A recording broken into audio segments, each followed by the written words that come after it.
السلام علیکم پیارے بچوں، آج ہم دو چشمی حرف ڈھے کی کہانی سنیں گے۔ یہ دیکھیے، یہ ڈھے ہے۔ جب ڈال کو دو چشمی ہے کے ساتھ ملا دیا جاتا ہے تو یہ ڈھے بن جاتا ہے اور اس کی آواز ڈھ ہو جاتی ہے۔ ڈال کی آواز ڈ جبکہ ڈھے کی آواز ڈھ ہے۔ میرے ساتھ دہرائیے، ڈھے ڈھ۔ دوبارہ دہرائیے، ڈھے ڈھ۔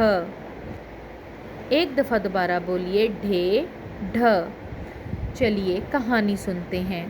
ڈھڈھول والے کو دیکھنے کے لیے ڈھڈھول کی آواز سنتے ہی خالد مٹی کے ڈھڈھیر پر کھڑا ہو گیا۔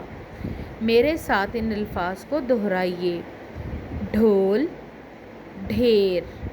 ایک دفعہ دوبارہ دہرائیے، ڈھڈھول، ڈھڈھیر۔ ایک دفعہ دوبارہ دہرائیے، ڈھے ڈھ ڈھول، ڈھے ڈھ ڈھیر۔ کیا آپ نے غور کیا ان سب الفاظ کی ابتدائی آواز ڈھ ہے جو کہ دو چشمی حرف ڈھے کی آواز ہے۔ آپ اسی طرح سے دو چشمی حروف کی مشق کرتے رہیے گا۔ اگلے سبق میں اگلے دو چشمی حرف کے ساتھ ملاقات ہوگی۔ تب تک کے لیے اللہ حافظ۔